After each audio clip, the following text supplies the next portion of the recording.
Hello and welcome to the Friday night edition. Like, happy dwarfs here, look. Say hi. Hi. That's the best we're going to get, I think, for a while. So, we've made it into Northamptonshire, to the little town of Corby. Now, no one really had a good word to say about Corby when I thought that we were going. So we're out to prove it wrong. We're out to prove that you can have a good night in Corby. I don't know whether you can until we get there. It does look a bit spread out. But you know, we've certainly been spread out in places before. So stop number one, we're around here, is the Samuel Lloyd. And it's got Wetherspoons branding all outside it. So stop number one, straight to spoons. At least I think it's Holly will buy the first beer today, eh?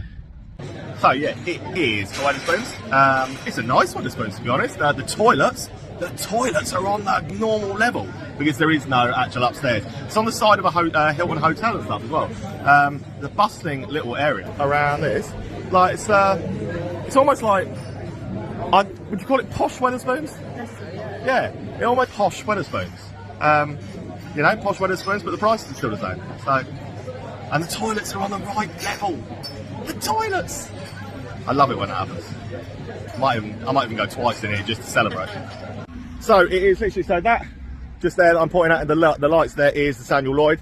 So it's over a busy road to stop number 2, the Chequered Flag. This one's a Hungry Horse.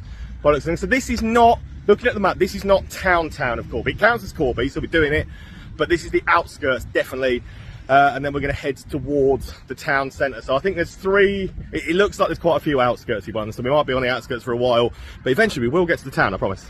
So yeah, it's a Hungry Horse. So you've got one of these menus with literally all of your classics on.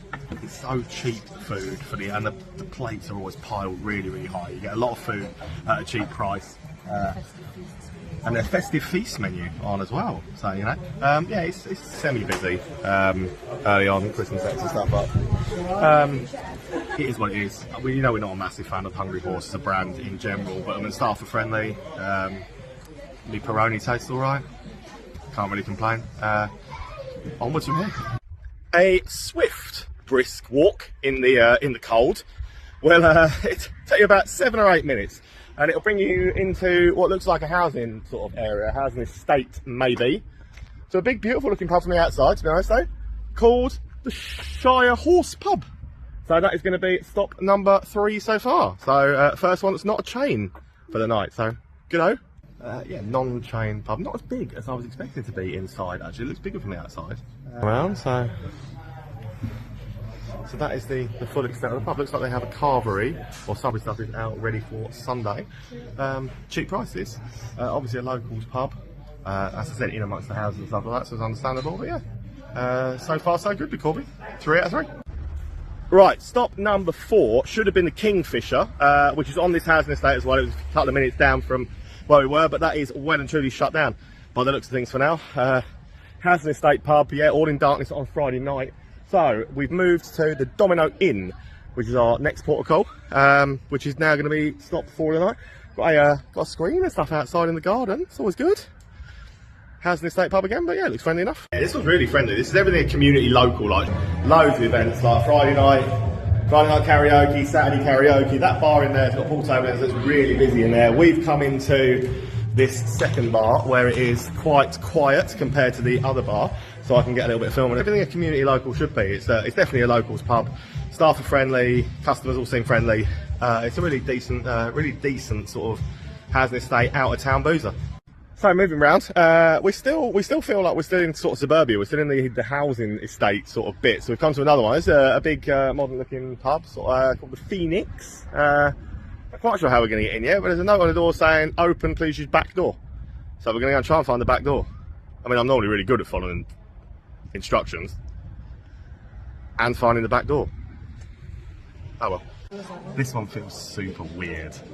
Shut off, like you can't go down there, like for just blocked off. So very little place to sit or anything like that. I mean, it's got the landlord. He didn't say a single word to us. He just pointed, and then got the drinks and had to ask cash or card. But aside from that, I don't think he would have said a single word. It feels really odd. This one, a really strange vibe. Just a really strange chap. I don't know. British decks and stuff like that. A bit going over there. Yeah, this one just feels super weird. Right, I've never been in a pub where, like, the landlord has not uttered more than 2 words. Like, the landlord was the guy serving, definitely. We got in there, he didn't utter a word, he's pointed as like for a drink. Had we not had to ask if it was cash or card, I don't think he would have said a single word to us. Then when we left again, put the glasses on the bar, didn't even look up. Very, very strange experience, that one. Right, but we've come back to the other side now, because there's one more that's further out of the side of town. This was like a 5-minute Uber. So we've come to the Raven, which is an old hotel by the looks of things. Looks very posh, very nice, this one. So this is stop 6. Stop number 6. The Raven. So yeah, this is another hotel, definitely. It's nice, it's good vibe in here. Or it's got Rotherham Leeds on. It's got a big bar area and some meals and things like that. Yeah, it feels nice. And the most expensive round of the night, £5.28 for half a bones and half a Dom for it though. Ooh, Corby's so cheap, man. And yeah, so far Corby's done alright. It does now feel like we are definitely progressing towards what must be the towny part. So we found the Craft Union part of the town. Cardigan Arms. It looks alright from the outside. It looks like there might be a bit of atmosphere in here. So yeah, it definitely feels like we're getting more towards a town centre-y type bit of Corby. But yeah, so far Corby's alright, but it is very, very spread out. Right, this one definitely feels like we found a little bit more atmosphere. The music is on and stuff in here, but it's vibe, and you know what a Craft Union means? 3 blue wikis for £6. So yeah, a 2.5 minute walk round the corner from there brings us to the White Hart. This looks like a party. It's got a disco, loads of disco lights going and stuff like that. Lovely old stone building as well. This is stop 8. Stop number 8 of the night, I think. Stop number 8. It's a bit too loud for me to do much, but it's a nice vibe. Obviously, I'm assuming that they're going to get, it's a bit too loud for filming, but I will give you some more thoughts. I definitely feel that the White Hart is one that's got potential to be a late pub. The staff are friendly, the place was nice, the music was just a bit too loud, so he played some awful jungle track in the middle of it though. Absolutely terrible. The rest of it was really, like, I could sing along. D-Ream, who remembers D-Ream, things can only get better. I haven't heard that for years, and the DJ banged it out in that, so I was well happy with that. Much better than that jungle crap he played. But we even saw a sign, it's the town centre this way, so we are going towards the town centre. So the next stop is the EVS, E-V-S. I would love to know what this used to be called, so it's been shortened to the EVS. The Everglades, the Evergreen, what was it called? It can't have always been called the EVS. So someone with some knowledge, hit me up and tell me what the EVS used to be called. But yeah, that's our 9th stop. Right, we found it. We found the hidden party.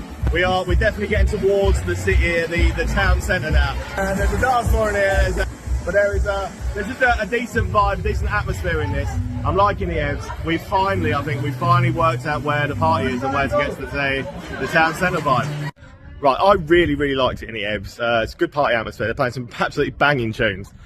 Yeah, and I thought it was really sound. But we've definitely made town now. So I think there are 4 to do in the town. First of which that we've come to is the Corby Candle, which again feels like a pie.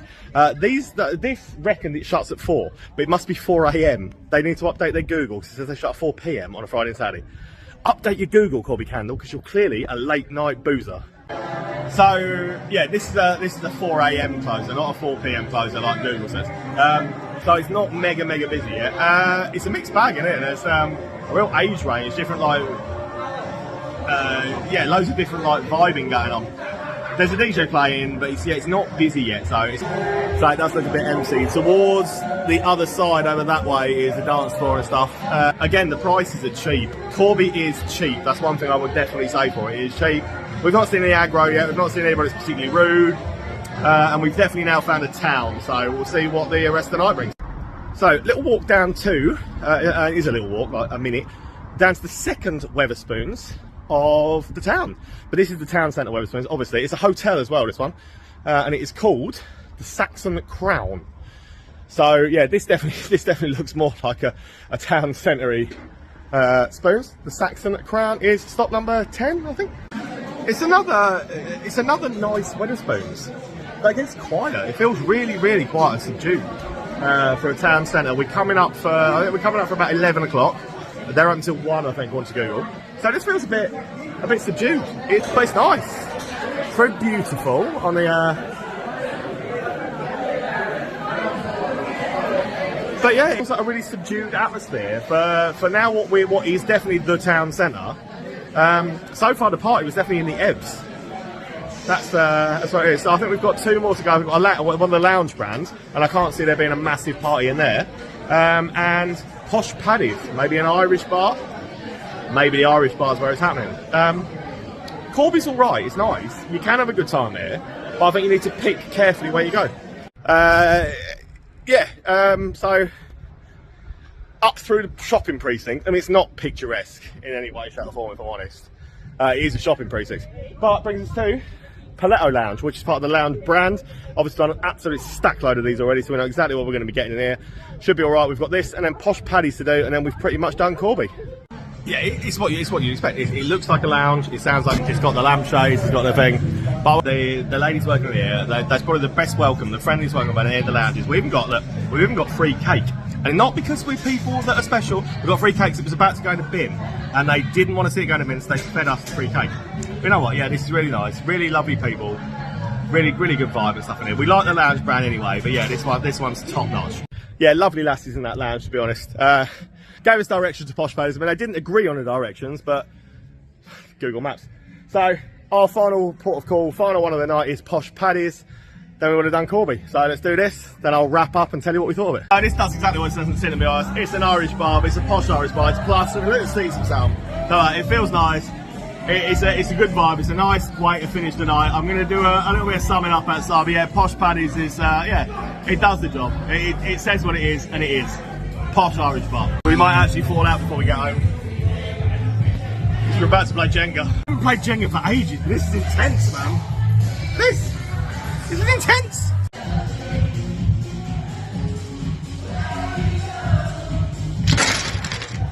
Yeah! So the age-old question is, can you have a good night out in Corby? I think you can, yeah.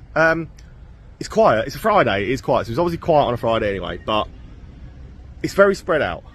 But there are plenty of pubs around that do stay open late.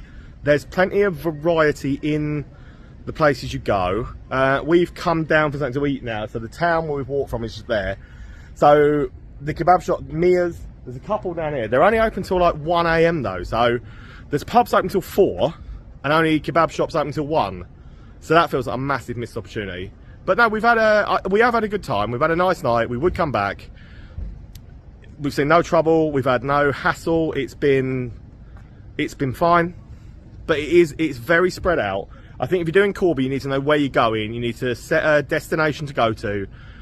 You need to do 2 or 3 early, then get a cab or a lift or whatever to wherever you're going to go, and then you go to your final destination pub and you stay there. But aside from that, yeah, Corby, nowhere near as bad as people said it was going to be, and it was all right. So thanks for watching. Please hit subscribe. Do watch our other videos because it really does help the channel out, and we really appreciate it. Thanks a lot, guys, and we will see you again tomorrow.